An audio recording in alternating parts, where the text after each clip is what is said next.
Okay, so I'm Anika Sharma. I'm recently working as an external manager with Amicus Cure.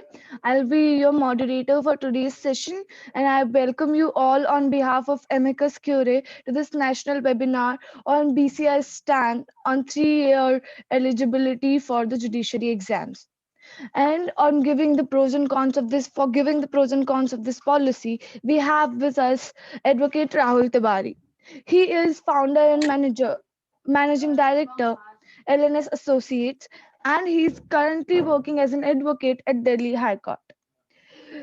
So Rahul Tiwari completed his legal education from New Law College, Bharatiya Vidyapeeth, Pune.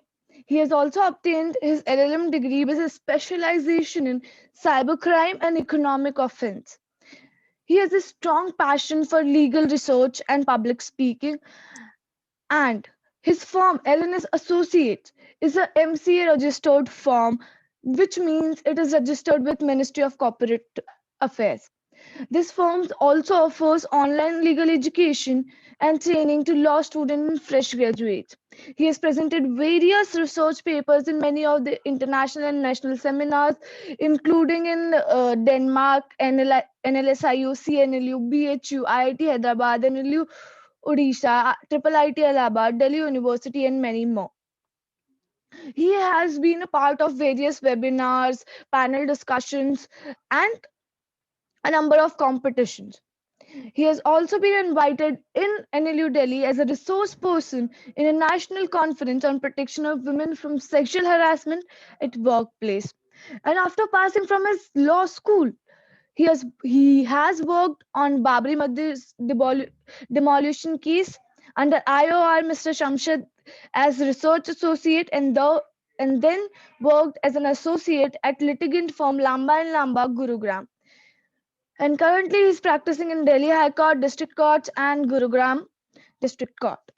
So this is all from my side. I would just like so to take over.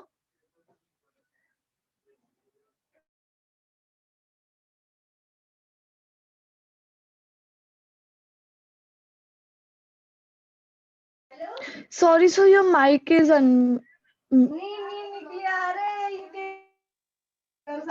no, so you're not audible. Unmute your mic. Am I audible now? Yes. Okay, thank you. So, hello everyone. This is Advocate Rahul Tiwari, and this is my 12th webinar. And there was a purpose that I chose this topic, which needs to be discussed because what I see in last few months, it has become a trend that many seniors have come and they have discussed few legal aspect. But then I thought that I should do a webinar on a topic which is actually in the contemporary time and it something which if passed or if not passed, it can affect thousands of aspirant as well as the the fresh graduates as well as the the current law students who are aspiring to become a judge. And that was that which was that that when there was a petition which was filed, which was rejected, and now it is filed in the Supreme Court of India regarding that the Andhra Pradesh Bar Council decision to implement 3 years bar council, so 3 years experience for the post for judicial magistrate first class examination. I'm a practicing advocate, and I'm also a judicial service aspirant also. So there are two things which I've done a webinar earlier. It was a panel discussion, but it didn't go as I wanted. So I thought that I should do a proper webinar where I can explain my point of view on this decision. So when this decision was when the Supreme Bar Council of India made an application in the Supreme Court, filed an application in the Supreme Court to become a party, two things arise in my mind. That first, what do you want and what is right? If someone asks me that as on a personal level, what do you want? Do you want 3 years experience to be there or not? Then I would say no, it should not be there. The fresh advocate should be allowed to sit on the exam, and if they clear, then they become judges.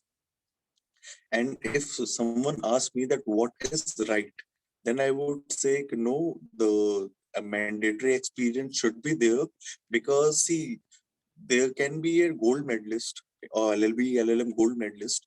He can be a very talented person, but decision making only improves with the experience. And judiciary is the only, it is something, it is the only actually, because in the Supreme Court, in his judgment also, it has said that judiciary is not a government job. And unfortunately, we have made it a government job, but it is not.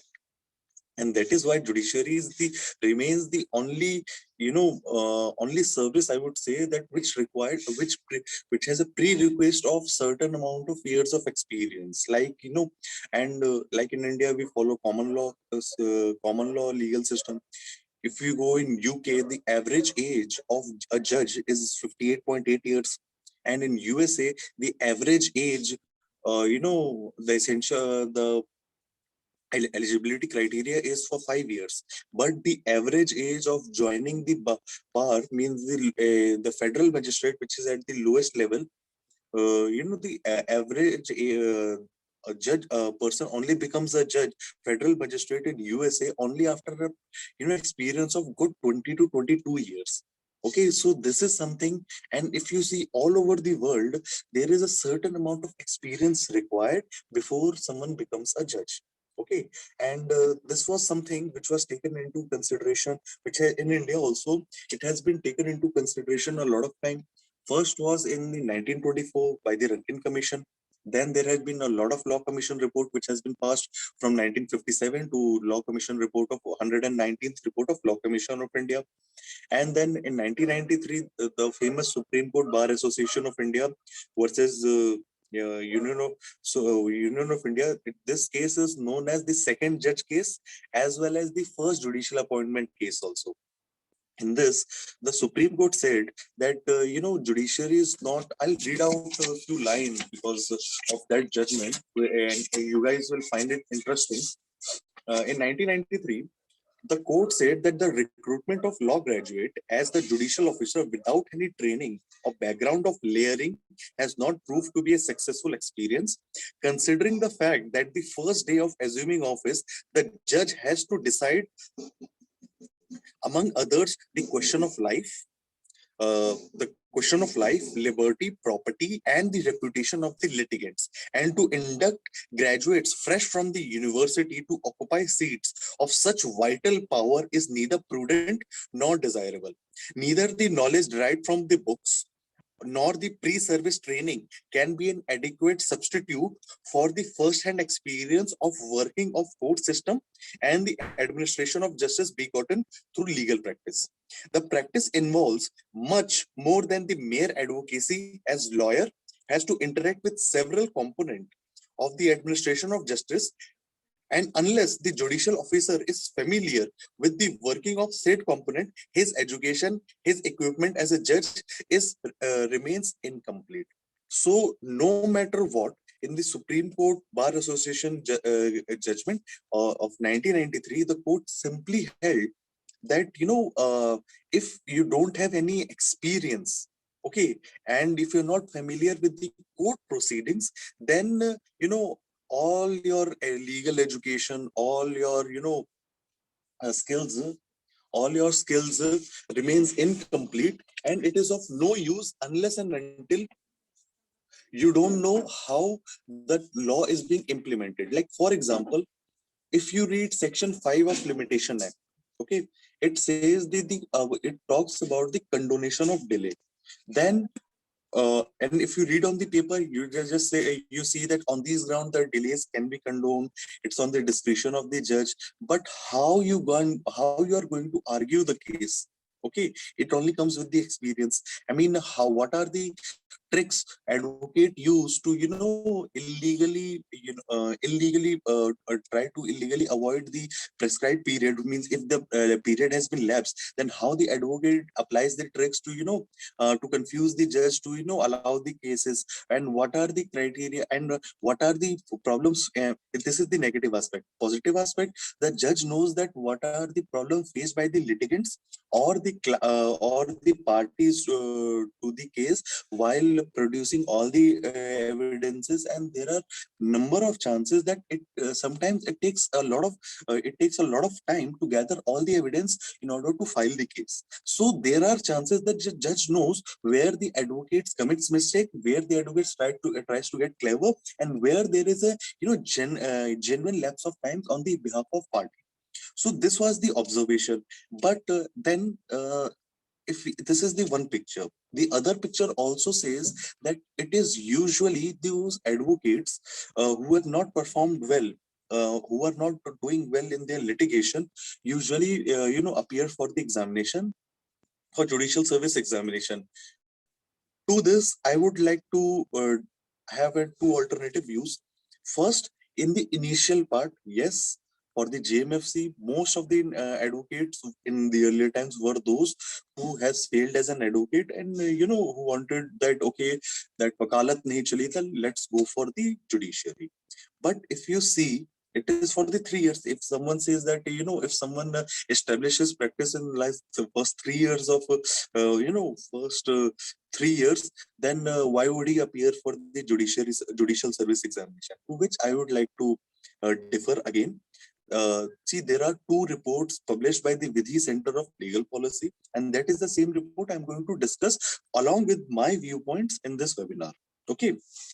So, in the Vidhi Center of Legal Policy, they published two reports. First was the judicial regarding the freshers being judicial service examination, which they also said that they are highly incompetent, and yeah, they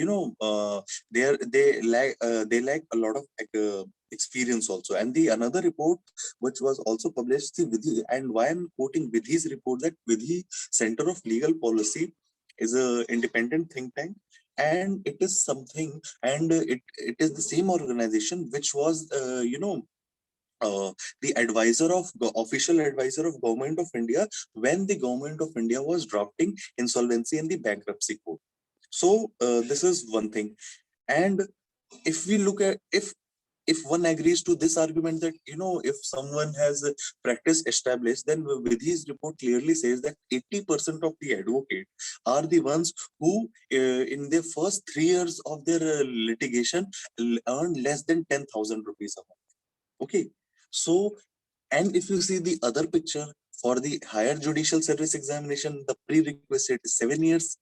Okay, and not only 7 years of work experience, the candidate should be the age limit is that the candidate should be of minimum 35 years of age. So if you're saying that in HJS, if someone has failed, if someone completes his legal education by the age of 24, 25, and if he has remained unemployed or an unsuccessful advocate for 10 years, only then he appears for the higher judicial service examination, to which I will beg to differ, because at the same time, in the High Court, in the collegium system, the experience is the experience is that the advocate should have the practice of minimum 10 years. Okay, and there are example of so many advocates who have their established practice, but just because they wanted to go beyond that, wanted to go the other side of the bar, they have left their practice and they become judges, because they actually wanted to become judge. They just wanted to join the service, and for their like, if someone desired power, if someone wanted to do justice in the society. One of the prime example is the Justice Uday Umesh Lalit. His father was also a very renowned criminal lawyer of India. He was also a very famous criminal lawyer, and not only that, he's the one who defended the current Home Minister of India in the Supreme Court uh, cases which were pending against him. But then when he was selected by the collegium, he left his practice and he joined the bar, and he joined the bench, and he became the judge of Supreme Court. So we cannot objectively say that yes, only the failed advocate appears for the judicial service examination. Means if the experience is made, it is nothing like that. Because if we see, If we see that in the higher judicial service examination, if you agree that if we make 3 years of mandatory experience, then the advocate, only advocate whose practice didn't, who were not able to establish their practice, or who didn't get a good office, only those people will appear for judicial service examination, to which I will disagree. And if someone say that no, how about if the person passes his legal education at the age of suppose 23, okay, and 3 years experience is made, then he studies for 3 years and then he appears for the examination, okay, and then it appears for the examination, then also I would say that it is his choice, okay, because that doesn't mean, because 3 years of experience as of now I would still say is a bit vague. If the bar council wants that that candidate should have 3 years of legal education, then what should he do in those 3 years, means how many, how he should show that he has gathered this amount, this much of experience, and he has worked on these many cases. Because initially, what are the measures taken by to ensure that the judge are not corrupting? This is something which is universal. It applies for the same civil service examination and judicial service examination, as well as on the politician. So it is not something any particular organization can do. But if we see that if a person prepares for 3 years, then if we cannot even complain that, because initially, in the initial period of time, a person can take such gap in his life, because at that time he is not married, and he does not have any liability, unlike a 40 years old person. So this is the only gray area where the court and the Bar Council of India needs to work upon. Okay, so now, and the other argument, first of all, I'm just talking over on the basic arguments, and then I'll start with the pros and cons. Okay, I'll move slowly on those parts, and I'll cover everything. Don't worry. Now, if someone says that if a candidate can become an IS officer at the age of 21, why can't a judge become the IS judge? Why can't you know judge a person of 21 years of age can become a judge? See, working of an IS officer and working of a judge is entirely different. If a person becomes an IS officer, he gets 2 years of training.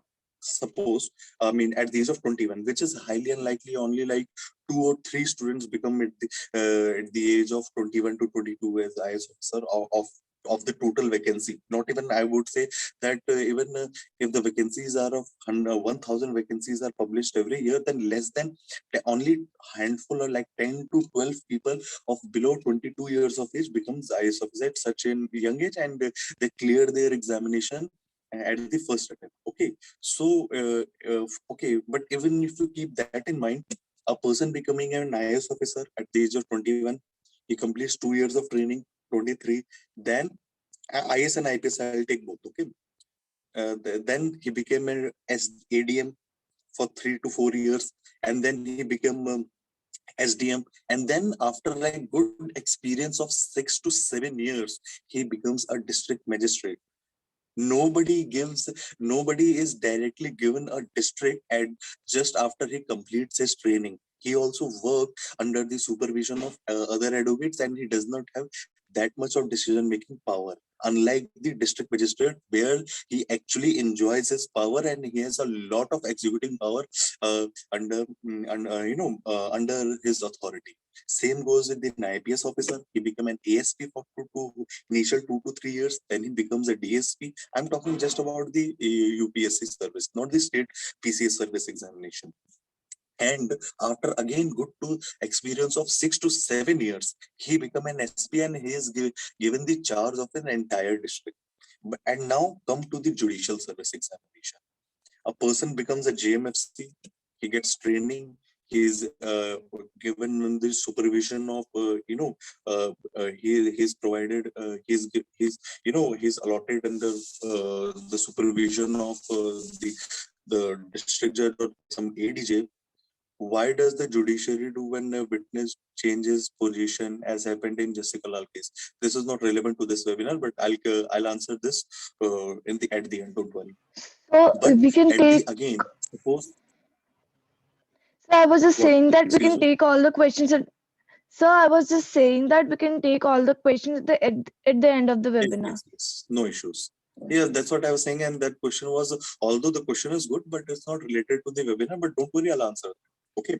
So now there is a GMFC who has a power to punish up to 3 years or a fine of 10,000. So up to 3 years punishment.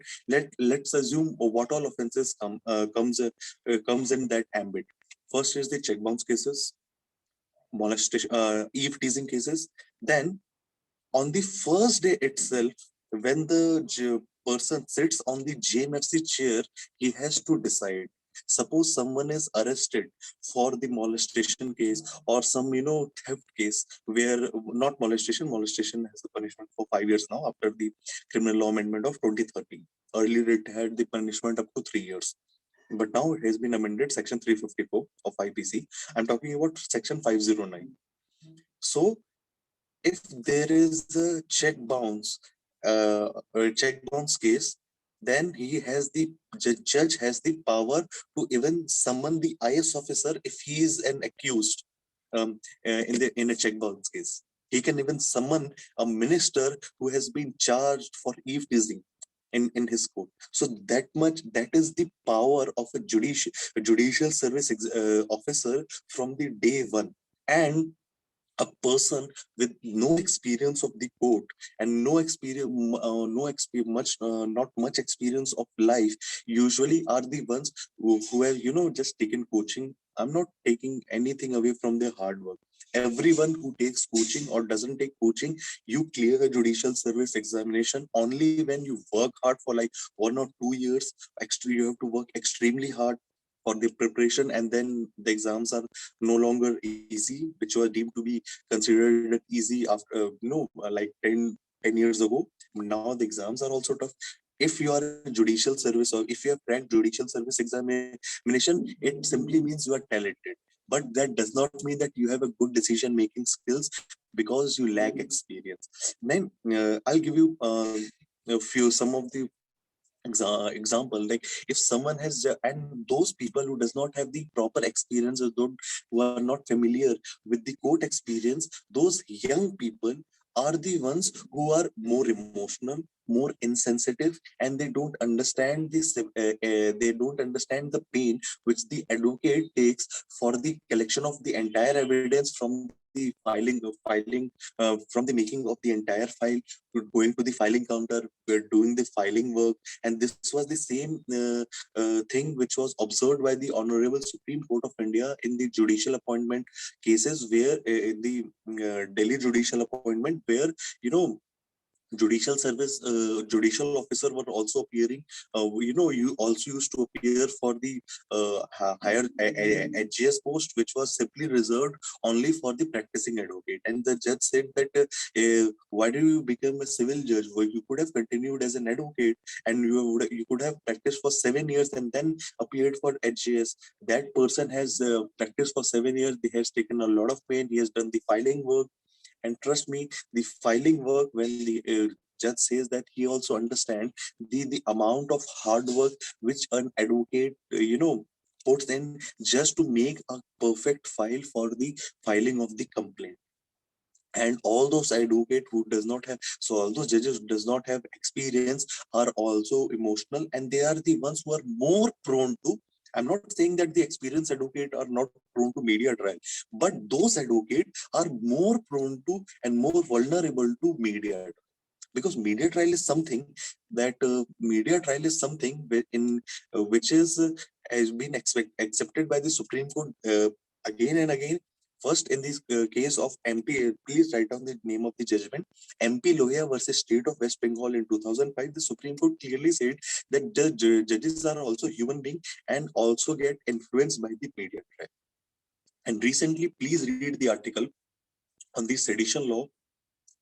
Judges simply said that yes, they also, if the sedition case comes, it becomes extremely difficult for them to decide the on the bail matter, just because of the fact that the law kya kahe.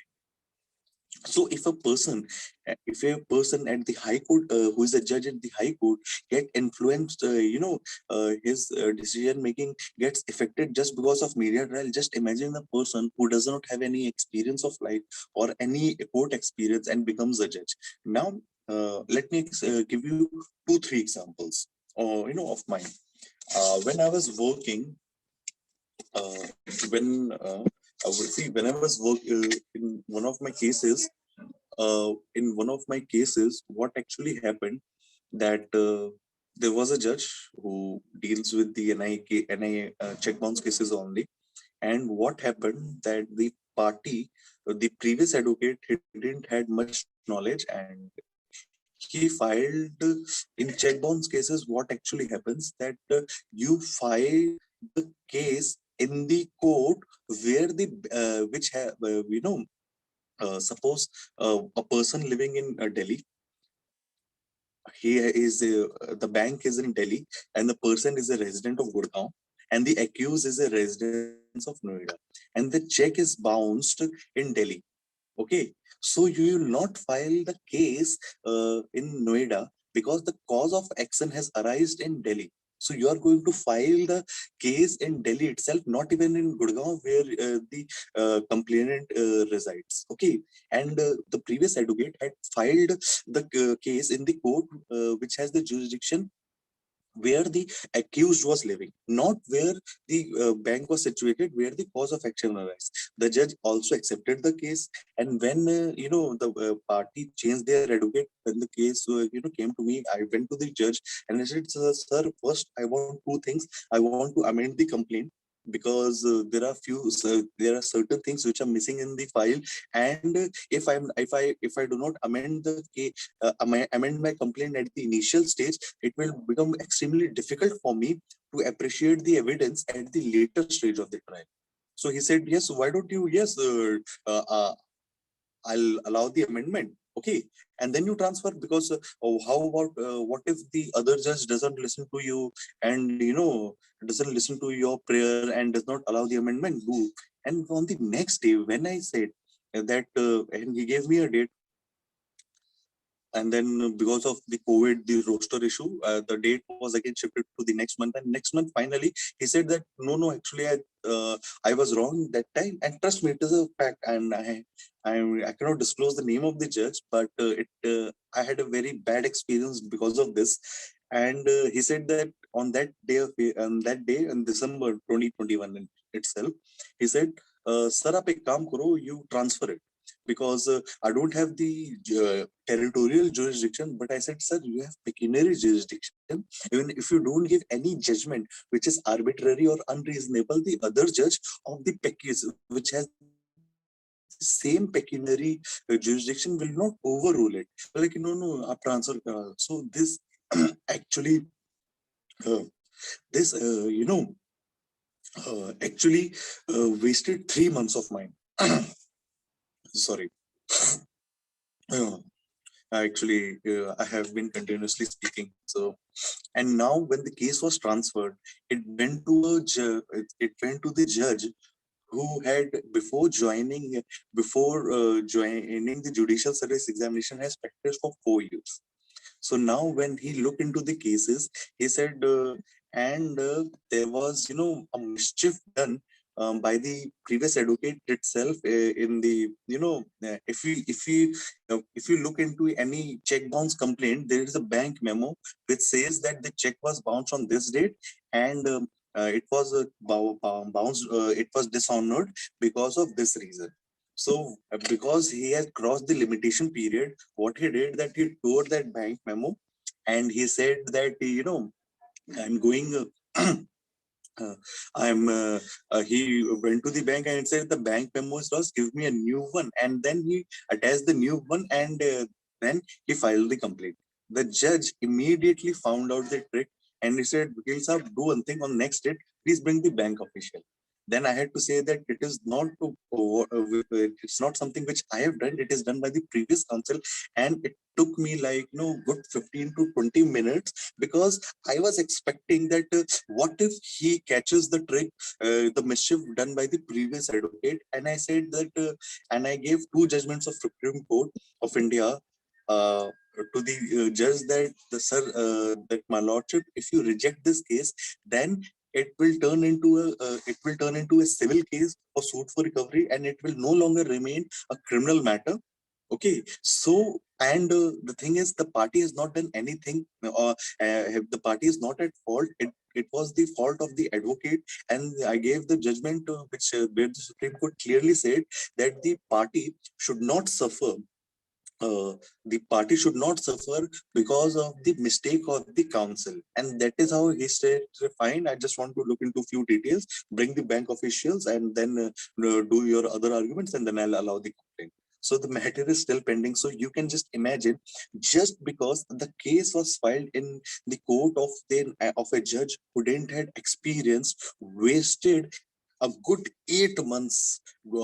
See, if you see the judicial process is already slow, because there are less number of judges, and then wasting 8 months of a litigant, it's you can just imagine the trauma faced by the party, not only the advocate. Because see, I'm the advocate, I got my fees, I look into his file, and I found out that these are the mistake uh, which has happened. And then I went to the court, and I gave my client a proper legal representation. But imagine the situation of the party. For the 8 months, he was just abusing the judge.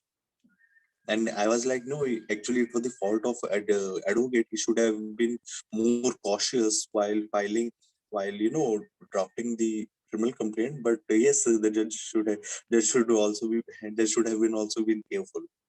Now the failed part has been done away. Now now one last experience in one of the cases. What actually happened, that if the police wants some evidence, some documents from you, the police sends the summon section 91 of CRPC to the party, and he has to produce. In two cases, what happened, that in the false complaint by the other party, the police had not arrested, but took two people into the custody. And I got a call late at night that Rahul, you have to go to this police station for this period of time. I was like, fine, no issues. And I went there, and my only duty was that during the entire course of investigation, I had to ensure that the police doesn't take anything, any confession forcefully. They want to ask question, they ask question. They want any information, they ask for, they can take any information. I was just there to ensure that they don't take anything first. If they are taking anything in writing, it should be by their own will of the parties. It should not be due to any fear or by any force, and they don't face any custodial violence. So now I have seen this kind of situation which is taking place as of now in India. Now imagine a person who becomes a judge without any court experience or without any experience of litigation. What he will do? The parties are produced in the court on the first day itself. He'll just look into the he just has the bookish knowledge. He'll just look into the statutes, that okay, the parties has confessed this and these evidence are required, the police requires more time. Acha, okay, the statute, the law says this, okay, bail rejected. This will happen. Now if the judge gives the if the judge gives the police custody of like 3 days, and after 3 days the police are not able to produce any evidence, or if they produce any evidence, and if the other opposite counsel says that these evidence are not relevant to the case, and the judges also realize that yes, these evidence are not required, and then he'll say, okay, the police were not able to produce any document, any evidence against the accused. The case is not closed, but yeah, the bail is granted now. So there for 72 hours. It just take a minute to destroy a person's reputation. And if imagine a person has been sent in police custody for like 3 days. If he is a student, he cannot appear in any government examination. Or if he is not a student, or for students also, his reputation is ruined for his entire life. Okay. And why? Just because the judge didn't had much experience in dealing those cases. So that is why that's why I said that for everything there are two aspects. If you ask me personally that Rahul Tiwari, what do you want? I would say no, there should not be any experience. We should just give the examination and become judge itself. It's my personal opinion, and yes, everyone becomes selfish for their own interest. There is no harm in accepting this, because everyone is a human being. We all have desires, and there's no shame in accepting it. We are all human beings. We all have desires. We all have you know we all have desire for the power, for good job, for better life. We all say, and for that purpose only we work hard every day and night. That a student works day and night to get into a good college, advocates works day and night to get more clients, or aspirants work day and night to clear the examination. So we all work hard for a better life. But if you ask me again that what is right, then I would say yes, the right is that there should be a mandatory experience. And now let us find out what are the pros and cons for those mandatory experience. First of all, I'll talks about the pro.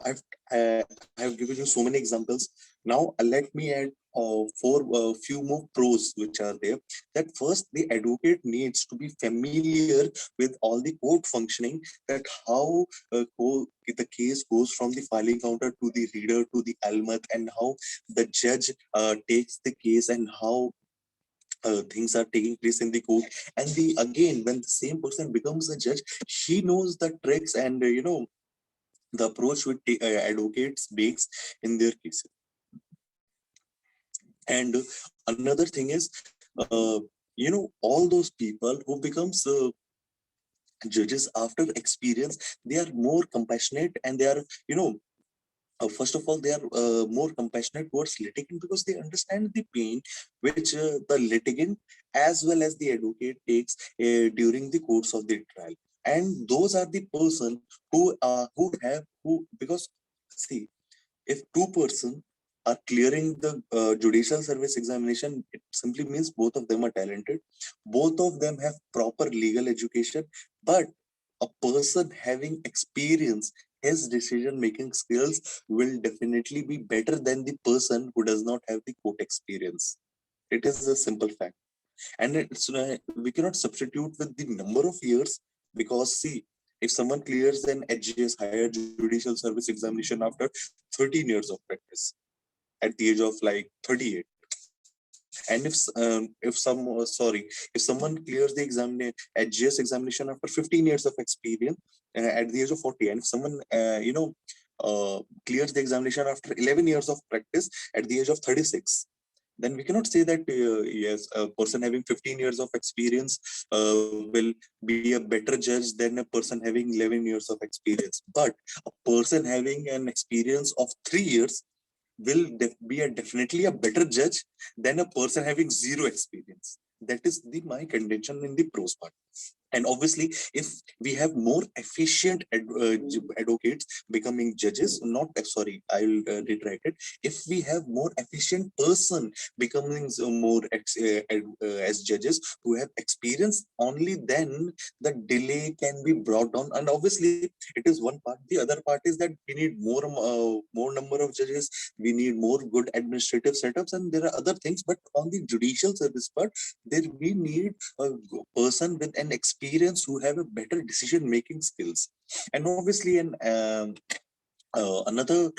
thing is that biggest thing which takes the problem which arises is that in litigation, first of all, there is no guarantee, there is no service guarantee, there is a lack of support from the bar council. So obviously, and the current unemployment rate is such that people actually tends to people have more inclination towards government job. But at the same point of time, I would say that the judicial service examination is not a government job at all. And now let's talk about the cons.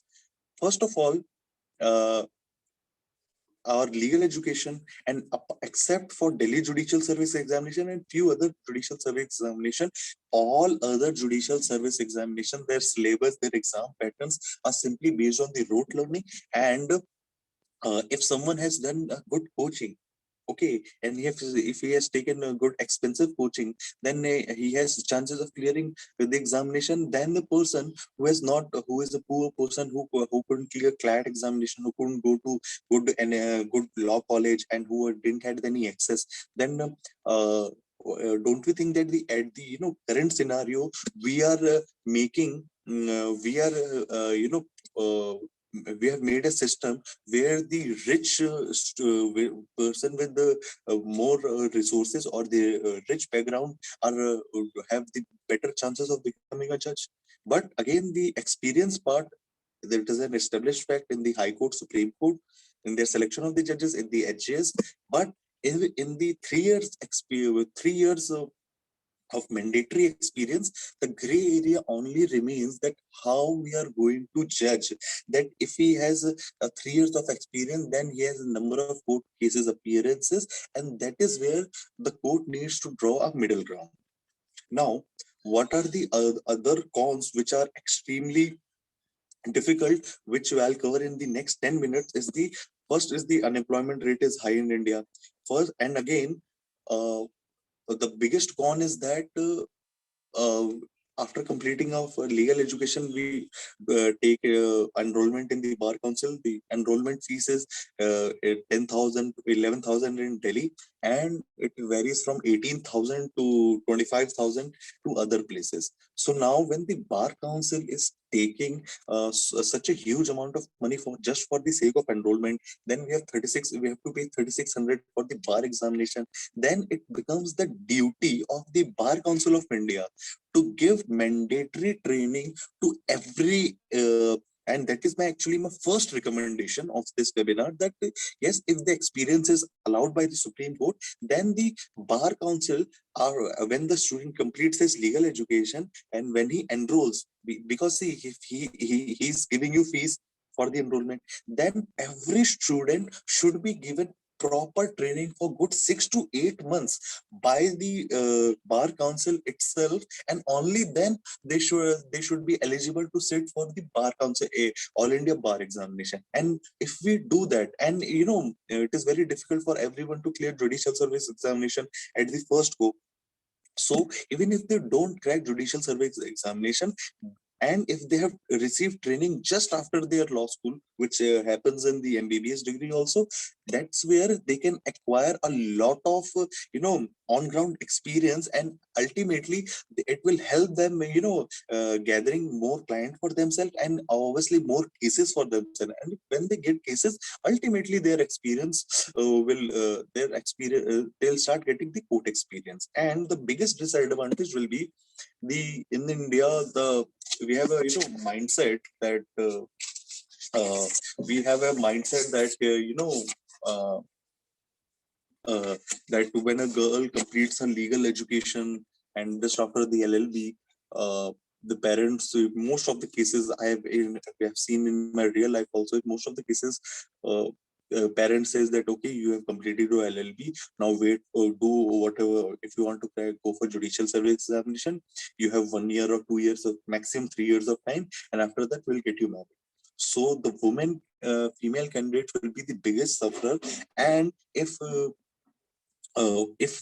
there is no training period given to them, or 3 years experience, see, I'm still in the favor of 3 years experience, but because of the societal setup, the women, the female advocates will have tough time, and that for that we can have a mandatory 1/3 of seat reserved for across all the category, in the general category, scheduled caste, scheduled tribe, and OBC, even in the EWS category, the mandatory reservation of seats for the women in the 1/3 in the judicial service examination is the need of the hour. Only because see, in most of the cases, then what happens that a girl has completed her education, and then uh, after, if she doesn't crack the judicial service examination and she has not taken much experience, then she'll be married within a year, or within a year or two after completing legal education, and that's where we are harming her fundamental right of equality,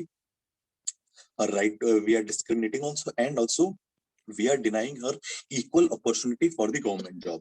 So now, very quickly, I've told you, like, in the 116th Law Commission of India and the Rankin Commission, they said that the 3 years experience is not required. But again, in 116, they talked about the All India Judicial Service Examination. In the 117th report, the Law Commission of India, they talked that they recommended that there should be a proper training given to the new judicial service officer. But again, in the 118th report, the Law Commission clearly said that we don't have that kind of setup, so we should keep the 3 years mandatory experience. And then it was same held in the Supreme Court judgment of 1993, but it was retracted in 2002, that we can give them, like, a proper training, and it can be the lack of experience can be done away, it can be instead by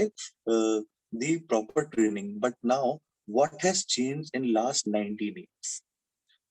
During that time, we had around 4 to 5 judicial service centers, and now, at today, we have approximately 20, if I'm not wrong, 21 to 22 judicial. Can the particle CA be adopted? Yes, it can be adopted, and it should be mandatorily adopted. It should be done mandatory for every student, and the training should be given by the. That's what I said. It should be given by the Bar Council of India. Okay, and now I'm coming to some of the and see, when they give them training, after giving them training, take the then take the bar examination. Okay, and that is where you are serving the purpose. You have given them legal education, and you have given them bar exam training, and then take the examination. And at present, if we see that the Bar Council of India doesn't have the locus standi in the selection of judges. Okay, so they are playing their tricks, by just entering into the domain which they have, which they don't have any power. They are playing smart, but at present, but the going by the trend, and even a lot of judges have given the same kind of view, that the experience should be there, because I told you the a lot of turnovers, that the young advocates who does not have the experience, they are tend to do blunders. Okay, and that's what I'm saying, that a person can be extremely okay, just for the sake of experience, I'll answer this at the last. But a person can be talented enough, but his decision making improves only with the experience. Okay, so now I've given you that the current judicial service examination is, except for few, it is just based on the rote learning. It is just just you, if you memorize the direct properly, then there are high chances that you can clear the exam, clear the prelims itself. And if you have if you have studied thoroughly, then you can clear the mains examination also. So these examination these examination are just testing our knowledge of law. They are not testing that, are we suitable with it, what is our decision making skills, and how we are going to react. And for this, if we there will be a suggestion that we should add, you know we should add some ethics paper or decision making paper, some aptitude paper. See, a paper, an examination can never replace the quality of experience one gathers in the years of practice, whether it's 2 years or 3 years. Trust me, I have practiced in like 1.5 year, and I don't actually just after my legal education, actually I wanted to do coaching itself. I might do in the future. Right now, I'm only giving the coaching in the weekends for the certificate drafting courses.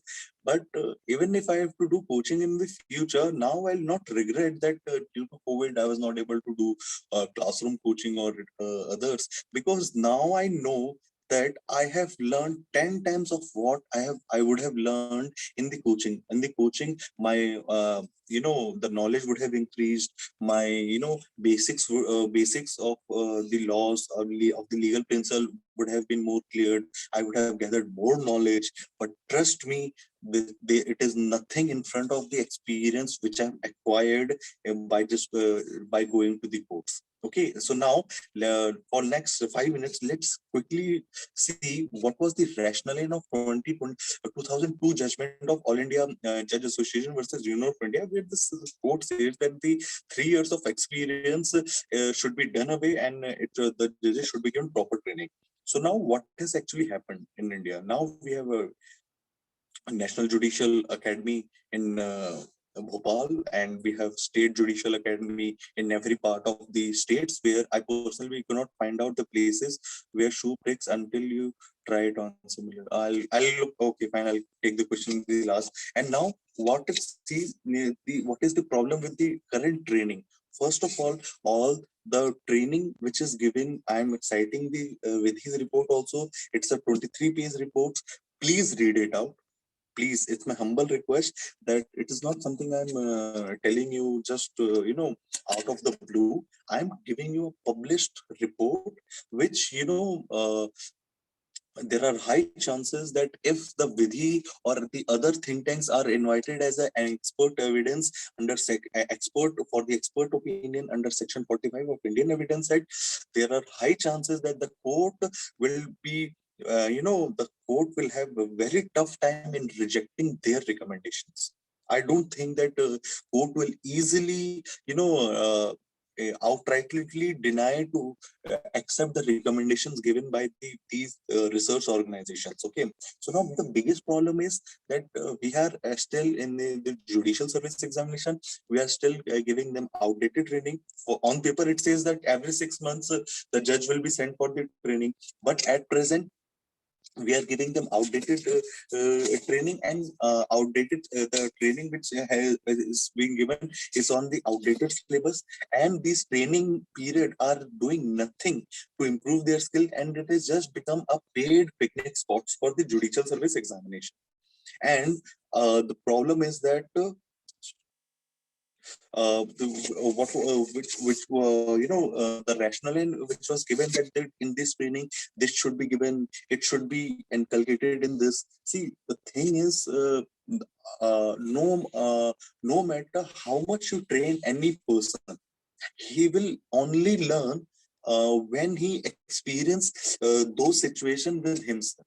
And the other issues with the training is the I'm citing you the page number also, page 14 of that Vidhi report. It says that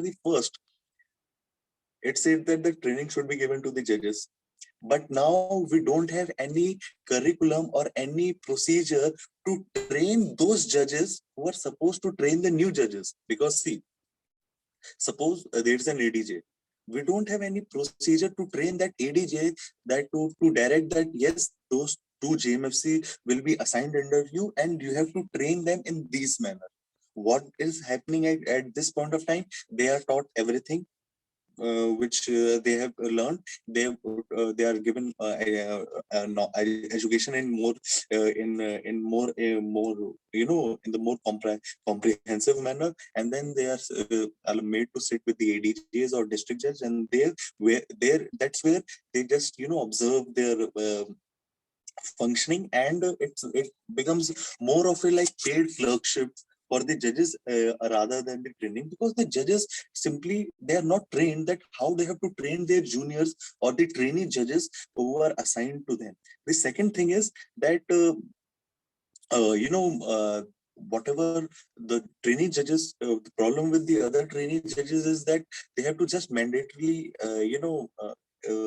made the report that the judges have taken the training, they have learned this, they have learned this, but they are not assigned that what are these weak areas, what are his strong areas. Okay, so and obviously the even the judiciary, just right from the lower judiciary to the higher one, they are burdened with so many cases that it becomes extremely difficult for the judges itself, because they have their own family life also, that to take out time and to personally train them. So instead, we need a comprehensive training aspect which have the proper trainer, academician, and which involves the retired judges also, who gives them proper training. The rationale which was given, the ratio which was given in the 2002 judgment that the training should be given, has also failed miserably.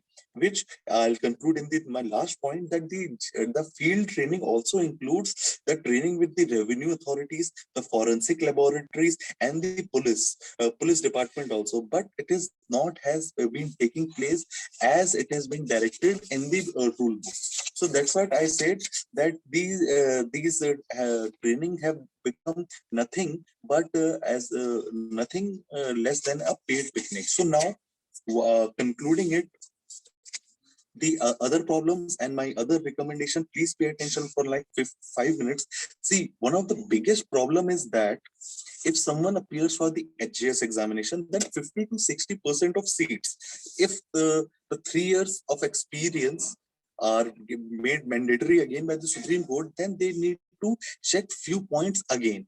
First is the R. Purnima versus Union of India 2019 judgment, which said that if someone becomes a judicial officer, whether JMFC, or you can say Civil Judge Junior Division, or the edges, then the number of years of practice which he has done as an advocate are irrelevant. And then if the person becomes a judge from JMFC, is promoted to edges, or if he is promoted, or if he clears the bar departmental examination, he is promoted to edges, then the only criteria to judge is that it will only see that he should have completed that minimum 10 years of judges, 10 years of 10 years being a judge, and only those years of experience will count.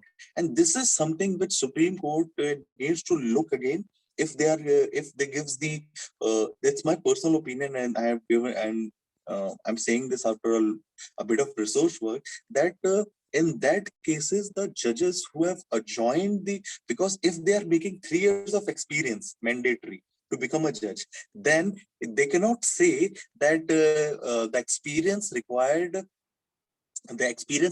by a person as an advocate before joining the judicial service shall not be counted, because now it has become contradictory to each other. And this judgment was given in 2019.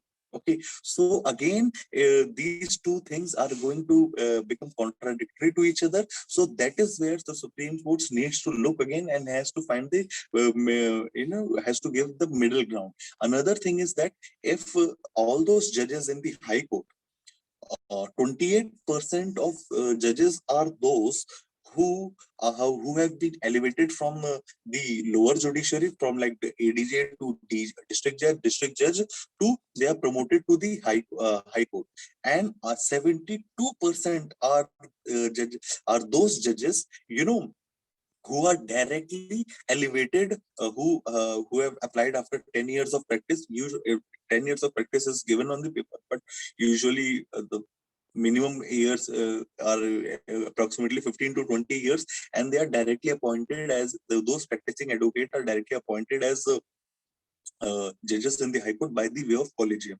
So that is where we need to make a balance, that if they make 3 years of mandatory experience, then at least 35% of seats in the High Court should be reserved for the judicial officers. So that is where we can make a check and balance. And what will happen in obviously women reservation, I've told you. Women reservation, I've told you, the judicial pay has now become good after the second judicial pay. But the R. Purnima judgment, it is something which which is need to be revised again. and the collegium system also, where we need to make 35% of reservation for the judicial service examination. And that is where, a person who might lose his heart that, oh, 3 years experience is there, then why should I go for JMFC? I should directly go for HJS, or I should just practice and let's leave it to destiny, and maybe after 20-25 years I'm directly appointed as a judge in the High Court. So that is where we can attract the more talented people in the judicial service examination itself. And the last is that in the HGS seats, what happened that 50 to 60% seats are reserved. 60% seats are reserved for the practicing advocate.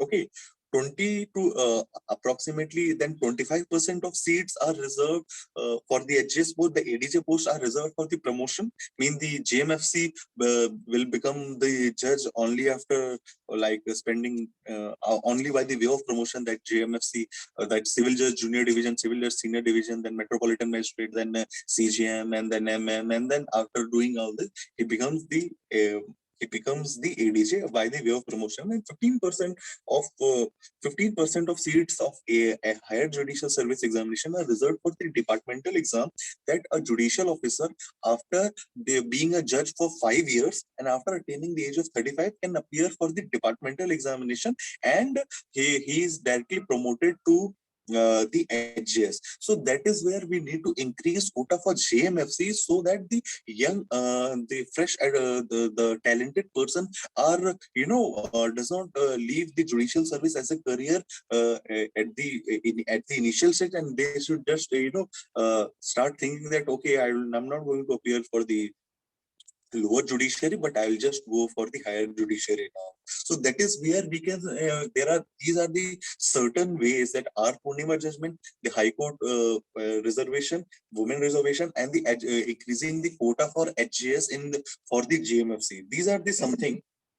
And obviously, these are the some method where we can attract the fresh and the talented people in the judicial service examination, even when the 3 years mandatory experience are given. And also, obviously, I have told you in the start itself that mandatory training, it becomes the duty of the Bar Council of India to give mandatory training itself. And that training should be basically, it should be paid training, because if you are clearing the exam, if you have completed your LLB examination, at least a basic stipend of 5,000 rupees should be given to every person after mm, after your LLB, or even if they are not paying anything, the training, again, the training has its own logoness. So obviously, it should be a basic stipend should be given in that training, and they should be taught that how the case is made, how the evidence are collected, the proper police visit, and how the cases are filed, and what are the initial stages of first 1 and 2 years of practice. If the number of years it may, I'll take this question, don't worry.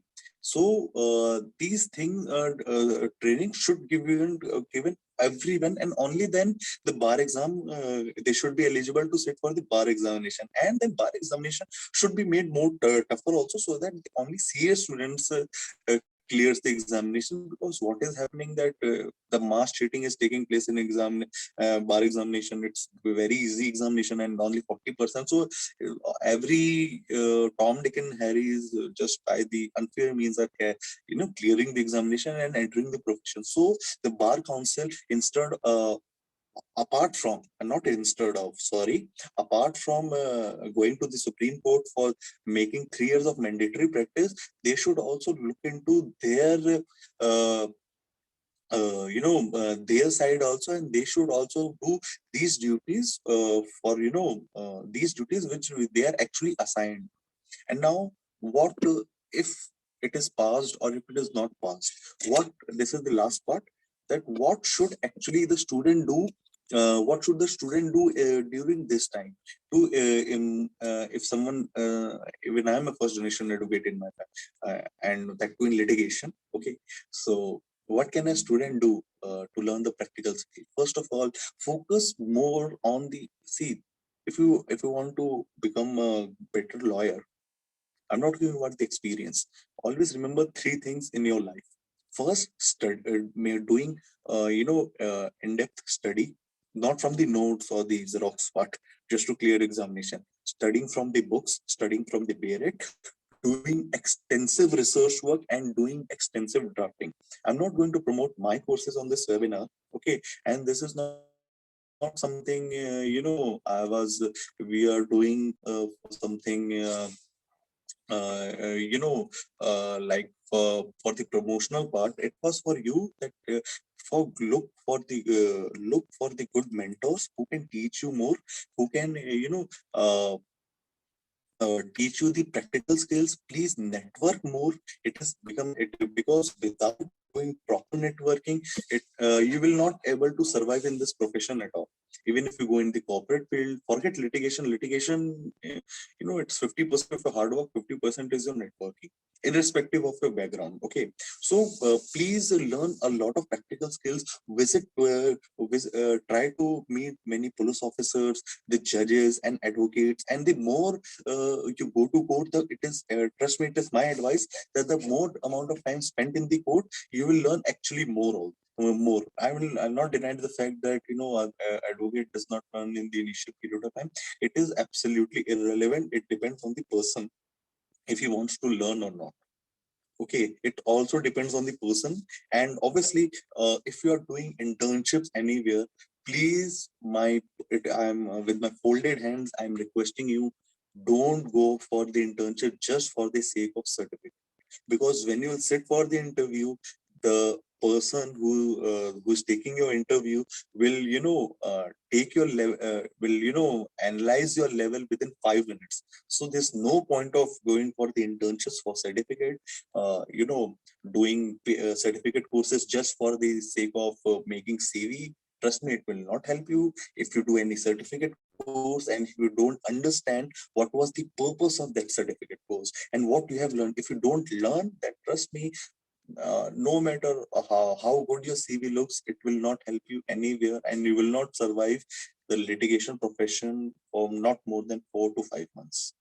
And this is something I'm telling you with my own experience. And you will, if even then, if you want to stay in the profession, you will learn all these things in a harder way. And there is the reason why from every batch, if 100 people joins litigation, within 5 years, 80 to 90% of the people leave this profession. This is the biggest reason. And obviously, if you are doing internship, please learn as well as perform. And because when you perform, only then your networking chances increases. Okay, so, and because see, by practice, I'll give few examples. If you just prepare for judiciary on the book, you'll read about a regular bail, anticipatory bail for bail application for the high court or the sessions court. But when you practice, you actually come to know that on what basis the what should be the ground of the anticipatory bail, what is the role of the anticipatory bail, what are the basic role of the FIR on the either regular bail or on the anticipatory bail, how the application should be moved and how the law is implemented. Just for example of res judicata, if we see what are the essential criteria of res judicata, same party, same matter in issue, same cause of action, same court heard and finally decided. Heard and finally decided means the competent court should hear the case on the ground, on the technical ground as well as the merit ground, should have heard on the both the grounds of merit and of the case and the technical grounds, and they should decide. And if there is something, and after that it becomes res judicata.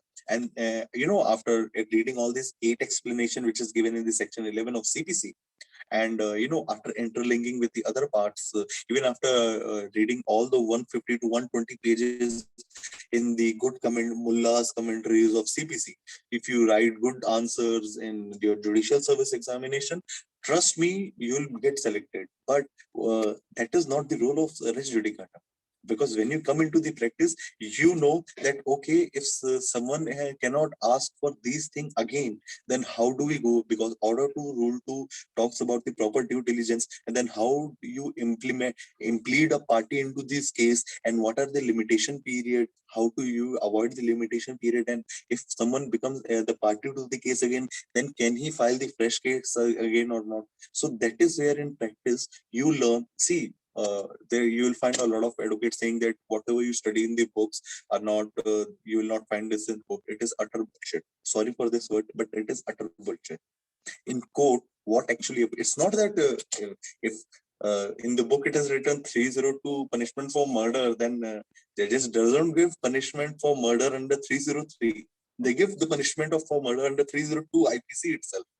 But in the court, you see that uh, how the court is being made to use, and how the laws are used, and how the laws are applied, and how the judges applies the laws while giving their decision. So that is where it means that what you study and what is being practiced are completely different. It is not different, it is the interlinking. And when you start practicing, you start to understand that yes, with the what we study in the law is applied in the court in this manner. Okay, so this is the crux. So now I'm open to the questions, but let me take the questions from the chat box first. Okay, so what are the measures corruption I told in the Jessica do if the changes? It's a, some it is part of the trial. You cannot do anything.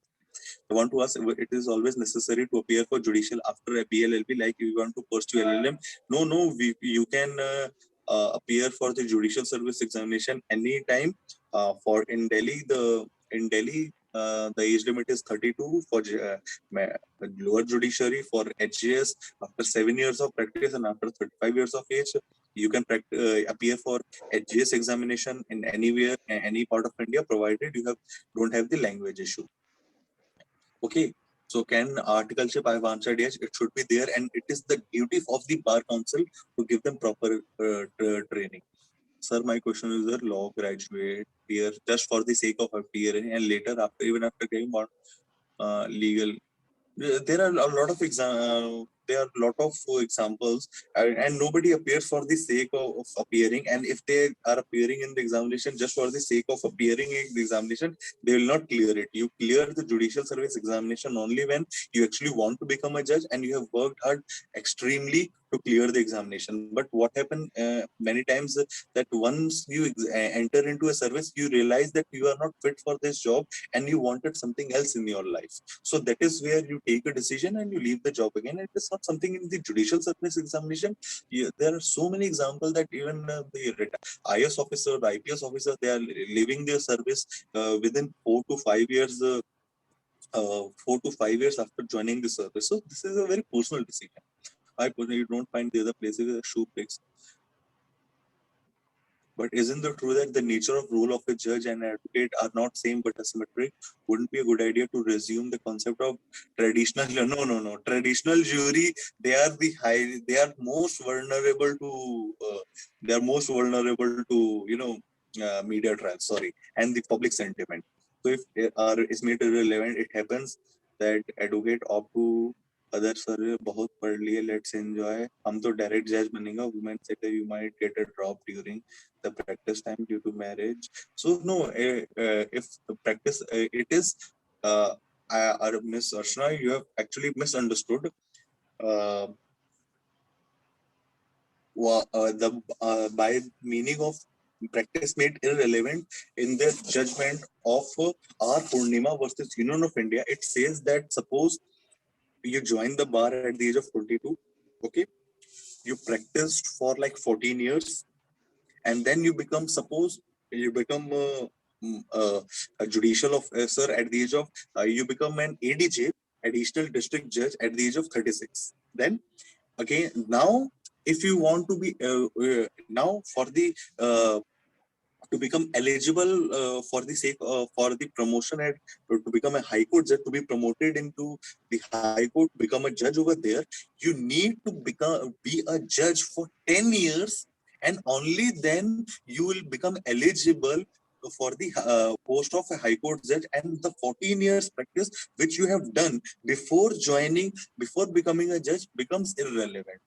Okay, that is what it was held by the Supreme Court in the or Purnima judgment. But now, if the Supreme Court says that you have to practice for 3 years, and only then you can sit for the judicial service examination. Are you getting it? So in that cases, what actually happens that just a second. Yeah, in that cases, actually, what happens that uh, at one place the Supreme Court is saying that 3 years experience are required, and the other place you are saying that the experience acquired experience acquired before becoming a judge becomes irrelevant, and only years of a person being a judge is counted, and then the clash would take place, and that is where the Supreme Court again need to revisit its judgment given in the 2019. Another aspect, let me read the question again, just a second, about the women part, that marriage part, obviously I said that the society has not matured enough, has not even matured again in this aspect, and the girls marriage are still looked as a huge thing for the parents, that they have to get their daughter married even at the age of 26, 27. That does not matter, but they have to get their daughter married to a good family. They have to spend this much amount of money even if the dowry is not demanded. I'm saying in a very genuine manner that the society today still assesses that women is still seen as a responsibility.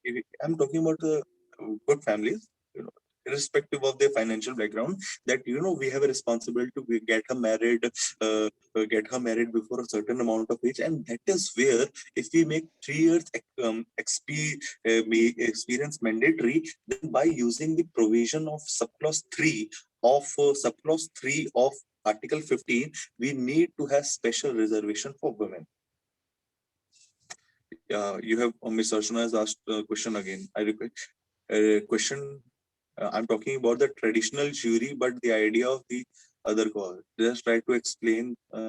There's nothing practicing, but the same. Sorry, if the question, Ms. Archana, is about the jury part, then I will not accept that, because my views will differ from on that part, because I don't think the jury bringing jury back will be a good decision, because I don't support the system of jury. So now, participants, if you have any questions, please ask. Please unmute yourself and ask. So they can't unmute themselves. They can just write in the chat box. Okay. Otherwise, I have to give permission to each of them to unmute. I don't think there are more questions. Okay. Let's wait for like 1 or 2 minutes. If they have any questions, they'll write it down. Otherwise, we'll end the session. Okay.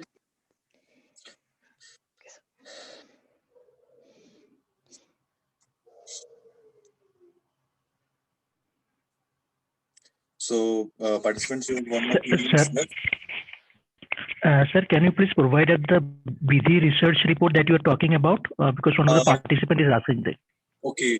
Go to Google and just type that, Fresh Advocates lacks experience.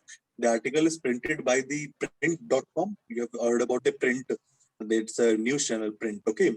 And that you will find the citation of Vedi, or just simply simply visit their website. And if you have a WhatsApp group, then I can send you the link, because it's not something you can find it easily on the Google.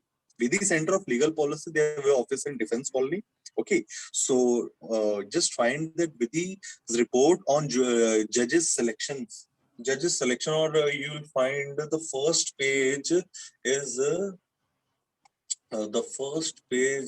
okay. The headline is schooling of the judges. Okay, just type on the Google schooling of the judges, the selection and the training of civil judge and the judicial magistrate by Vidhi. You'll find it. It's a 31-page report, but the relevant part is just for like 16, 17 pages. Okay, from page 7 to page 23, and then it is just annexures. Okay. So another last question, I just want to ask, want to pursue LLM from Dubai. Would it be good or staying in India and appearing for judicial? No, obviously, if you have financial backup on obviously and always apart from financial backup, and if you have scholarship available, then please do LLM from foreign, but don't expect any job aspect after completing your LLM from foreign in India, apart from the few universities who give preference to people who have a foreign degree to become their assistant professor. But yes, getting an exposure of of an international degree is always valuable. You can after coming to in India, after completing your LLM, you can appear for come and prepare for judicial service examination. There's no harm. So like 1 or 2 minutes, we will, yeah. Nothing. I mean, the newly qualified candidate as a group to give to advice in decision. No. See, again, I believe. Let me read a question again. Involve the newly qualified candidate in the group to give.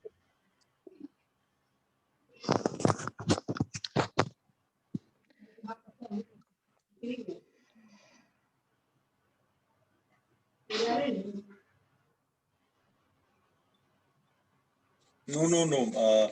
The candidate misbehaved because without experience, just because they have worked hard to clear the examination, a certain amount of attitude actually develops. And yes, that's what one of the reasons that they misbehave. But you are saying that a newly can give advice in the decision of the a group of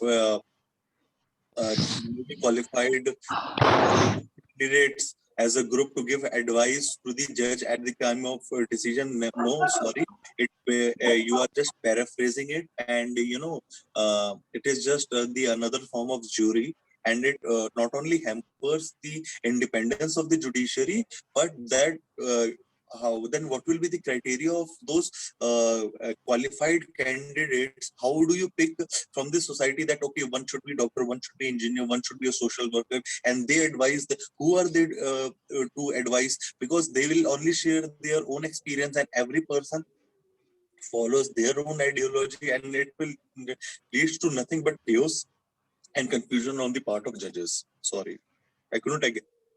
If you feel it is right, then okay, I'll respect your opinion, but this is something I cannot agree to it. Sorry, man. Thank you, sir. Sir, I don't find any other question in the chat box. So we can move towards the end of this session. So I would just like Harshika to present a vote of thanks for this beautiful session. Harshika, unmute yourself and please. Yeah. Hello. Am I audible? Yes, you're you are audible, audible. but it's okay. Okay. So thank you, Anika, for the honor. Before I would proceed with the thank you note, I would like to tell all the participants that very soon we would start law firm certified certificate courses in association with Sir on different law subjects, where Sir will teach you several drafting techniques and show us the practical aspects of law. Now going forward with the thank you note. And The that to amicus, a very cheap price, not more than $100. yeah. So you people can apply for that. Now going forward with the thank you note, Amicus Curie family is really obliged to have you, sir, here with us and spending your valuable time with the budding judiciary aspirants and professional, and also thanking you for sparing your valuable time to engage with law students on an important topic, that is BCI stand on 3 years eligibility of for recruitment of judges. Pros and cons. We feel really honored to get an understanding of the topic from your experiences and thoughtful ideas. Last but not the least, I would like to thank the entire team of the Amicus Curie for pulling off this national webinar in a successful manner. We hope to have more such sessions with you, sir, in the near future. I would thank you, sir, once again for your time today. Thank you. Okay, then goodbye. Okay, thank you, sir. Thank you. Now all the participants are allowed to leave the session or leave the meeting.